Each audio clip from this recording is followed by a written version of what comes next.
Hi, it's Tony Robbins. Happy New Year. Listen, how's your new year coming out so far? I know it's early. It's January 15th, and I thought I'd send you out this little video message because you know what that day means, don't you?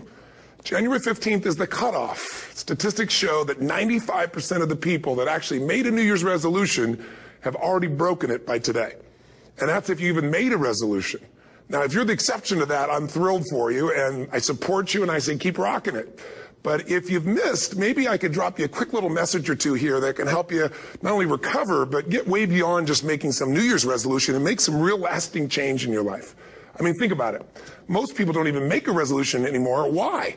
Because they've made them from years and years and years, and they know they're not going to follow through. So after a while, who wants to disappoint yourself? Who wants to be upset with yourself? Why even bother to set a new standard for this year? You know it's going to be the same as last year. If you're the kind of person watching this right now and you've actually opened this email and you haven't shut me off already, then obviously that's not you. So the question is, what is it that makes us even want to make a resolution? I mean, it's an interesting question. Why is it at the beginning of the year we have this tradition? But it goes beyond tradition. It's something inside of us that makes us want to make things better. And I think part of it is the calendar gives us this idea that we can have a fresh start, that we can start from fresh and have this great victory. And it's really, the calendar itself is quite arbitrary. It's wonderful to use it, but if you didn't use it effectively, let's use the calendar to serve you today. Let's just see, what does it really take to make this thing happen? Because there's no denying that inside of you, the only thing that's going to make you happy in the year ahead and the decades ahead is going to be having you have an experience where on a regular basis, you feel like your life is making progress. If there's one thing I teach, and I want to remind you of it, it's really simple. Getting things is not going to make you happy. That's good news in a tough economy. It's a good reminder. It doesn't matter what you get. Doesn't matter whether it be money or opportunity. All those things might excite you for the moment. Even a relationship, as magnificent it may be, might be exciting for a while. But if you don't keep growing, that relationship isn't going to stay exciting. So the secret to real happiness is progress. Progress equals happiness. And if we can make progress on a regular basis, we feel alive. And that's why at the beginning of the year, we get this thing like, okay, I can have this fresh start. I could really do what my soul desires. I could expand. I could grow. I could improve. I could change. Or maybe better than change, I could progress. See, think about that. Progress is an aliveness to it, doesn't it? You don't have to work at changing. People say all the time now, well, I'm working on changing. Don't worry about it. You don't have to work on changing. Change is automatic. Your body's going to change whether you want it or not as the years go by. And no matter how hard you work, there's going to be some changes going on there.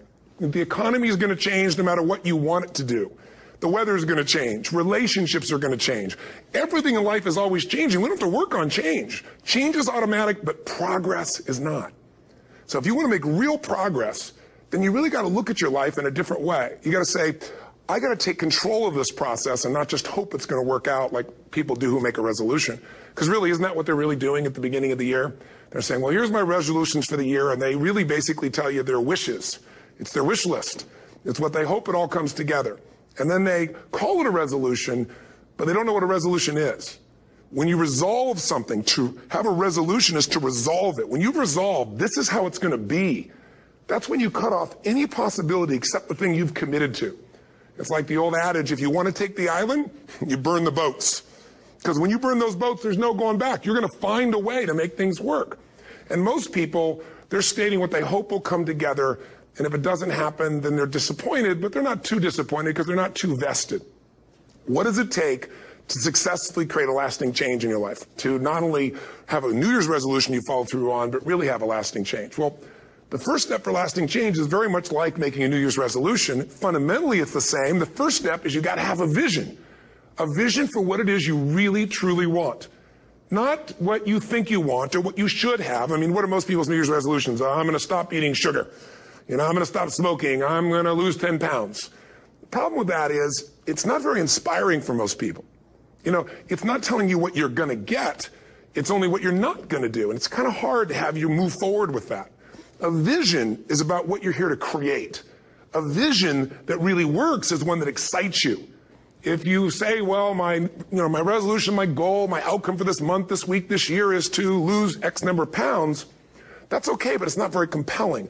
It has to be a compelling vision. It's got to have something that has the power to pull you, not something you have to push yourself to do. Those are two different kinds of motivation. Push requires willpower, and willpower never lasts. What will last is pull. Having something so exciting, so attractive, something you desire so much that you have a hard time going to sleep at night and you get so up early in the morning to rock it and take it to the next level. That's what you're looking to create. And that isn't easy to get.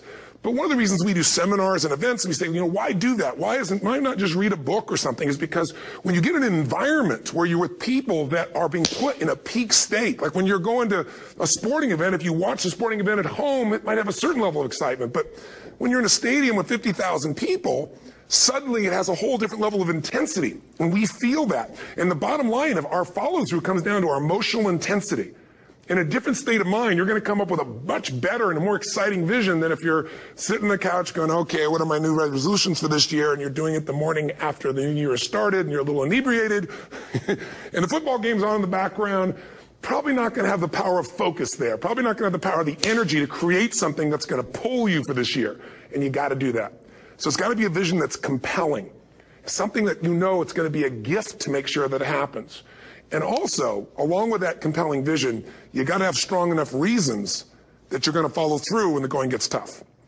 That's one of the biggest things missing for most people. They say, this is what I want to do. It's not very exciting. It's not very compelling. But most importantly, they don't have strong enough reasons to push themselves through what's going to be necessary to get that dream, to get that goal when the inevitable challenges come up. When you're starving, hungry, and you're trying to go on a diet, right? When you got no time and you're stressed out and you haven't worked out still, and that's what you're supposed to do. When the economy gets tight and what you thought you're going to do doesn't work, and so you give up on the goal instead of finding another way to get there. You don't let the fear take you over if you've got strong enough reasons. Those reasons can be positive, or those reasons can also be negative. They can be, if I don't do this, this is what's going to cost me. And if I do this, this is what I'm going to gain in my life. Reasons come first, answers come second. If you get a compelling vision and you got strong enough reasons that will push you through the tough times, you're going to do things other people don't do. Instead of collapsing, even if you get off target, you won't go, oh, I blew it. You'll get right back on target, make the change, make things happen. And I know you've done this in many areas of your life. Just think about it again. I'm not teaching you something really new here today. I just want to remind you of what your soul knows. You got to change, you got to improve, and you got to go through a simple process fundamentally to make that progress. First step, vision that's compelling. Second step, make sure that there's strong enough reasons to follow through. Third step, you got to review it and feel it every day. I mean, anything. Have you ever had this happen in your life? Has there been anything in your life that you've ever wanted so badly? You were so desirous of it. You had such a hunger for it that you couldn't stop thinking about it. Could have been a career move, could have been when you were a kid, a car, it could have been a relationship, it could have been anything, but you were obsessed. You wanted to make this happen. You wanted to attract this to your life. You just wanted something. And you didn't even know how to get it. But it was so compelling to you. You kept thinking about it every day, envisioning it, imagining it, feeling it. And then stuff happened. And suddenly you started to attract people or situations to your life, and it just came together. Like, you didn't even have a total plan. It was just that it was so a part of your focus with so much intensity and emotion so often that it sensitized you to notice anything that could get you there. There's a part of your brain called the reticular activating system. For short, we call it the RAS. That part of your brain determines what you notice in the world. And it's really important because when you set a goal, when you get really clear on a vision, and there's strong enough reasons